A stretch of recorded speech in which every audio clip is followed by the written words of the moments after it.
नाजरीन आदाब। मौर्रिखा 20 सितंबर 2025 मुताबिक 27 रबीउल अव्वल 1447 हिजरी के अवधनामा वाइस एडिशन में आपका खैर मकदम है। पेश खिदमत है अवधनामा में शाये खास खबरों की तलखीस।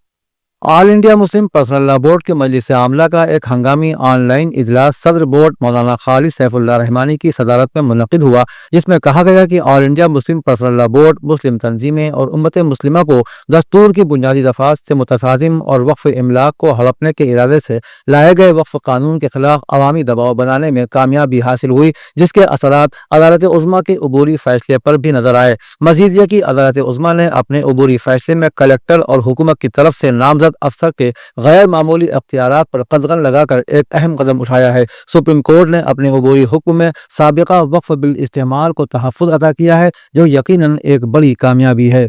हिंदुस्तान ने कहा है कि उसे यकीन है कि सऊदी अरब अपने ताल्लुकात में भारत के मफादात और हसासियत को मद्देनजर रखेगा। यह बयान पाकिस्तान और सऊदी अरब के दरमियान 2 रोज़ पहले तय पाने वाले दिफाई मुआहदे के तनाजुर में सामने आया है।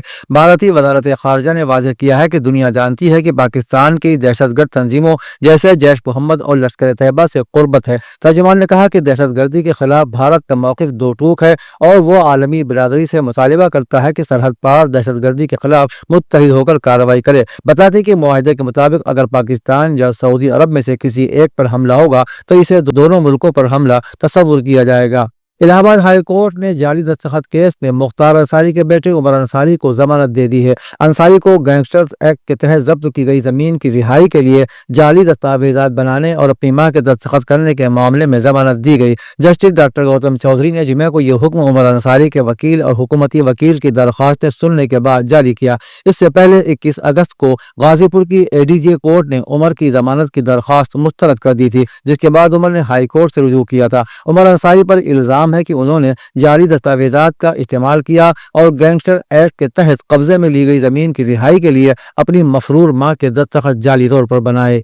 लोकसभा में कायदे हिज़्ब इख्तिलाफ राहुल गांधी ने एक बार फिर इंतखाबी निज़ाम और इलेक्शन कमीशन पर संगीन इल्जामात आयद करते हुए कहा है कि मुल्क में वोट चोरी मुनज़्ज़म तरीके से हो रही है और इस पूरे अमल में इलेक्शन कमीशन की जानिबदारी साफ झलकती है। राहुल गांधी ने जुमे को सोशल मीडिया प्लेटफॉर्म एक्स पर अपनी प्रेस कॉन्फ्रेंस की 36 सेकंड की एक वीडियो शेयर की है। इस वीडियो में वो बताते नजर आते हैं कि किस तरह सुबह 4 बजे ऑनलाइन दरख्वास्तें देकर वोटरों के नाम इंतखाबी फहरिस्त से हज़फ कर दिए गए। राहुल गांधी ने कहा कि नागराज जी ने 2 दरख्वास्तें 36 सेकंड में फाइल कर दी। सोचने की बात है कि कोई सुबह 4 बजे उठकर वोटर डिलीट कर रहा है। यह सब महज इत्तेफाक नहीं है बल्कि एक मुनज़्ज़म साजिश है। वक्फ तरमीमी कानून पर सुप्रीम कोर्ट के अबूरी फैसले के मुताल्लिक तशवीश का इजहार करते हुए मजलिस उलमाए हिंद के जनरल सेक्रेटरी मौलाना सैयद कर्ब जवाद नकवी ने कहा कि अदालत उज़्मा का अबूरी फैसला इत्मीनान बख्श नहीं है।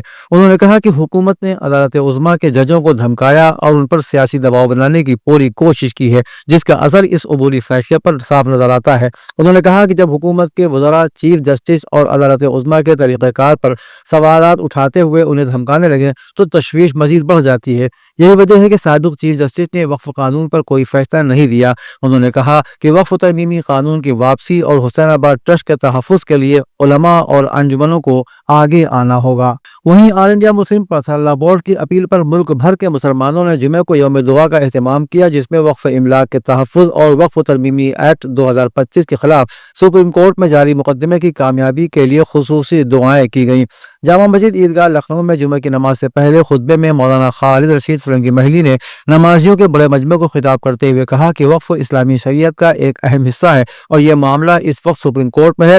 उसने अपने हालिया अबूरी फैसले में मुसलमानों को कुछ राहत जरूर दी है। उन्होंने उम्मीद जाहिर की कि अदालत उज़्मा अपने हतमी और फाइनल फैसले में मुसलमानों को मुकम्मल इंसाफ फराहम करेगी। उत्तर प्रदेश के साबिक वजीर आला और समाजवादी पार्टी के सरबराह अखिलेश यादव ने जुमे को हुक्मरान जमात बीजेपी को हदफ तनकीद बनाते हुए कहा कि बीजेपी हुकूमत की पॉलिसियां पूरी तरह से नाकाम हो गई हैं। एसपी सरबराह ने जुमे को पार्टी कारकुनान से खिताब करते हुए कहा कि किसानों की आमदनी दोगुनी नहीं हो सकी, महंगाई बदनवानी शबाब पर है, किसानों को खाद और दीगर ज़रूरी ज़रूरत की चीज़ें वक्त पर नहीं मिल पा रही हैं, खाद की कालाबाजारी और मुनाफाखोरी जारी है, नौजवानों के लिए रोजगार नहीं है। उन्होंने कहा कि बेरोजगारी बढ़ती जा रही है, तहसीलों में बदनवानी और लूट का बाजार गर्म है। اتر پردیش کے وزیر اعلیٰ یوگی آدتیہ ناتھ نے یوم اساتذہ کے موقع پر اساتذہ کو ایک بڑا تحفہ دیتے ہوئے کیش لیس طبی سہولت کا اعلان کیا۔ اس اعلان کے بعد تمام اساتذہ خصوصاً مدارس کے اساتذہ اور ملازمین میں خوشی کی لہر دوڑ گئی ہے۔ اس سہولت کے تحت امداد یافتہ یعنی ایڈڈ مدارس